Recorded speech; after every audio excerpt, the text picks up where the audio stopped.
channel. For those of you who are new, my name is Mignon Cobra and I make minimalist videos. So today's video is going to be my 5 top minimalist books. Not necessarily the books that are about minimalism per se, but as a minimalist, they're like the 5 books that have really like revolutionized my thinking process and my mindset and my attitude. So without further ado, let's find out what those 5 videos are. So let's get it, let's go! Woo.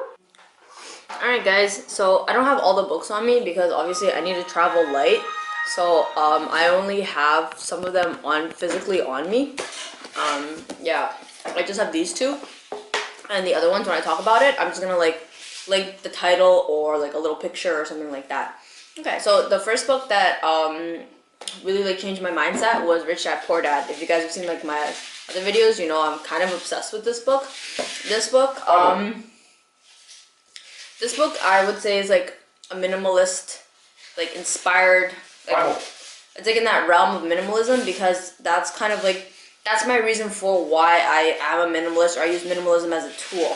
I mean, no offense to other minimalists out there, but I really would not have become a minimalist for the sake of simplified living or whatever.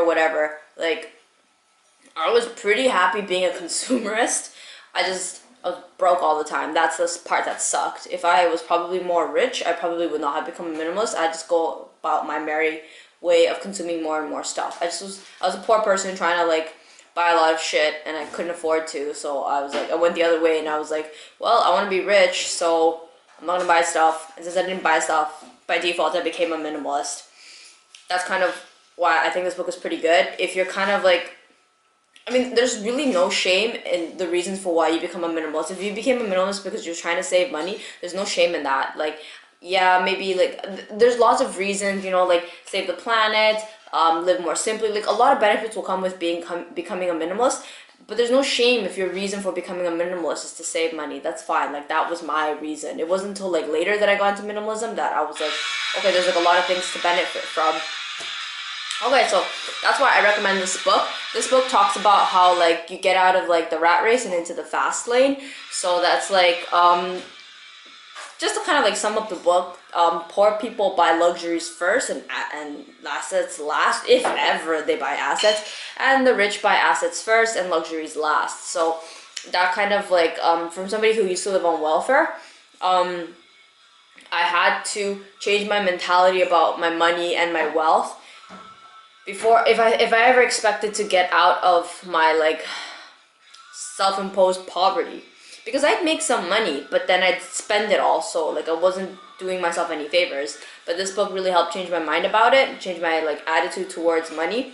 So I'm in a much better place, and because of it, because of this book, I was able to become, you know, my mind opened up, and I was able to try new lifestyles and see things through different perspective and have new ideas. And that's why I was able to become a minimalist, because otherwise I just would have continued being the same person, just spending all my money, being broke all the time, and never really being happy with buying stuff. Because honestly guys, when I was always buying stuff, I didn't feel any happier, I didn't feel any more fulfilled. But once I got I started educating myself about my finances, then once I had money, I kind of had more power to spend it on things that actually mattered, you know, traveling, educating myself, buying stocks. So it's a really good book. So if you're a minimalist and you're kind of struggling in the financial realm, or even if you're not a minimalist and you want a decent read, I highly recommend this. This one ranks in at number 1 for my top minimalistic reads. So yeah, because he talks about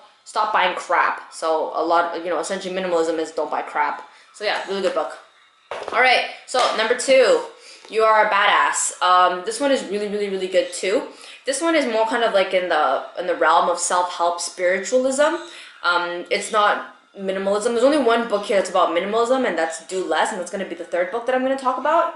But this one is number 2. This one is really good because I really do think being a minimalist, you should use minimalism as a tool to better your life and do what you got to do as you want to do it, not to... The objective should not be to be a minimalist. I really don't think that's the way you should go about being a minimalist. You should go about it figuring out what is of value to you and decluttering the excess and focus on doing that. If mountain climbing is your thing, use minimalism to mountain climb some more. You know, if painting is your thing, do that. You know, not I'm a minimalist and that's my hobby and I spend all my time decluttering and I only own 2 socks.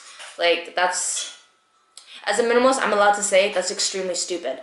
So I'm sorry, there's a little bit tough love today. Today's gonna be like one of those like, you know, tough love kind of, let's better ourselves right now, like let's not fuck around kind of videos. So yeah, this book, You Are a Badass, it's like the author did a lot of like self-help and went through all of that like stuff. Like I think even my mom's going through it, where it's like you take care of like your inner child and like a bunch of other whacked out stuff. And she eventually came to conclude that like you can have a better life when you decide to address things in your subconscious and essentially pursue without shame all the things that you wanted to do, but you felt maybe you didn't deserve it. So for me, there was a lot of things that I felt I didn't really deserve, you know, like whether it be like nice things or doing some of the things that I'm doing now, like, you know, I didn't feel like I deserved money, or that I could be rich, or that I could be skinny, or that I don't even know, I could make a YouTube channel. I don't know if I mentioned that. So this book really helped me with that a lot. It really helped to push me in that direction that like I can be a badass.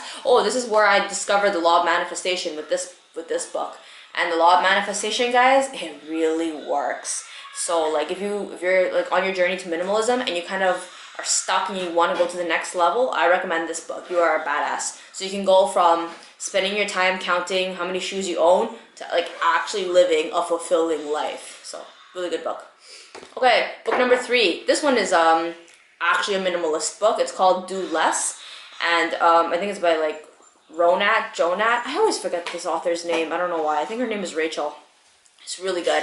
I picked this one up a couple years ago when I was at Urban Outfitters, and it was like just like how like you can, all the benefits that come out of living a more simple life, you know, being a minimalist. I don't know if she actually uses the word minimalism in the book, but essentially it's a book about minimalism. You know, she talked about like some of the things that stuck with me. She talked about how like stop dyeing your hair. I got the idea of like stop dyeing my hair from that book. She was like, she saved so much money on that, like saved so much money when she stopped dyeing her hair. She saved a lot of money on buying nail polish, beauty, makeup stuff, a bunch of excess clothes. And she talked also about like some of the like major core ideas that I have about minimalism I got from that book. The book talked about how like keeping things that are like of 2 things. 1, things that are beautiful, and 2, things that are functional. I think that like when people get so obsessed in like their minimalism obsession to like declutter, sometimes we're just decluttering things for the sake, you know, for like the KonMari method, which is like what brings you joy. I think for this one, Do Less, a little more functional, because you know, beautiful things is in the realm of things that bring you joy, but also you have to keep things that are functional. And then I think I talked about this in my other video, things that you keep that are functional, you kind of have to explore. If you don't like it, like for example, your work boots, if it's functional and you have to keep it but you don't like it, you need to examine, do you even like your job? So there's like a lot of things that you have to examine with the things that you keep. You can't just mindlessly throw out things. So this book is really good if you want to kind of have a more practical guide to like using minimalism as a tool. I recommend that book. Okay, let's see. Oh, bye-bye, Manzo. And book number 4 is the KonMari method. So I kind of just bashed Marie Kondo in my previous thing, talking about her like what brings you joy. But I think that's a really good starting point if you have a lot of stuff. So say you have like a lot of stuff and you're like, I like this and I like that, but I'm not really sure. And you have like so much stuff you kind of don't even know what to do. You use the criterion of, does it bring you joy? Because that's what minimalism is supposed to be. You're supposed to just be surrounded by things that you really like and you really enjoy, and you should just get rid of the stuff that just doesn't serve you. So using, this book talks about using this criterion of if it brings you joy to keep things in your life. So that's pretty helpful. I never really quite use this one, like, does it bring you joy? Because I don't use minimalism to like put emphasis on material things, I use minimalism to make sure I don't put emphasis on material things. There's a lot of things that I own that I like, but I would never say that it brings me joy. Like, bye-bye. Bye-bye. Bye-bye. Bye-bye. Like, I wouldn't say that, like, minimalism, yeah, like, the things that I own bring me joy. People bring me joy, and things that I do bring me joy, and the things that I do with those things that I own bring me joy. But I would never say that an item brings me joy, because I think that's a really dangerous line to cross in terms of like consumerism and materialism and putting value on material things, because I don't think things should have too much value. They're just essentially just tools at the end of the day. So yeah, take this book with a grain of salt. It's very beautifully written. It's a really good read. It's a light read. I came across this book in like the later end of like my like minimalist journey. It's like more of the recent books that I've read. So I had already established for myself and already tried through trial and error things that I liked and didn't like about minimalism. So by the time I hit this book, I was kind of like, meh. But I can see that if you're just starting out, it's a really good like way to give yourself structure. So yeah, if you want to pick that book up, I recommend that book too. And lastly, book number 5, The Magic of Thinking Big. This book is not necessarily this book's also not, it's not a minimalist book, but it's definitely a book that I really enjoy like using as a practical tool for like my minimalism. So the thing about minimalism is because like you declutter stuff, it's very easy to start to focus on the little things. Like I want less things, I want less things, less and less, small and small, right? So this book is going in the opposite direction, and it's like the magic of thinking big. The magic of thinking big, and it's like how you can think so much better. So another way to look at it is the negative space you create. When you declutter things, you have more space, so you have like more of like a vastness and an abundance of emptiness, right? So you can fill that up with like thinking big, right? And this book, it's like, it's more of a practical guide, I'd say, for how like to kind of change a person's mentality to, instead of thinking on like being hung up on small shit, how to think big and focus on what's really important and what really matters. So I think that's the thing with minimalism. Minimalism is not to be focused on all the things that you don't have in your life anymore or the things that you want to declutter, rather being focused on what you want to keep in your life and what matters to you and how you want to spend your time and your energy and your efforts. That's kind of like what the whole point of minimalism is. And if you're kind of in a state right now for like, if you're using minimalism and you're just kind of stuck in that decluttering stage and you're kind of like, what am I doing? Where am I going? What is this? Like, or I've decluttered so much stuff and I feel kind of empty. This book is really good because it'll kind of open up your mind and like make you think about like kind of what is the big picture. So I think like that's extremely useful. Okay, so yeah, those are my 5 books that I highly recommend for minimalists out there. These are the books that I recommend if you're a minimalist or not a minimalist and you want to check them out.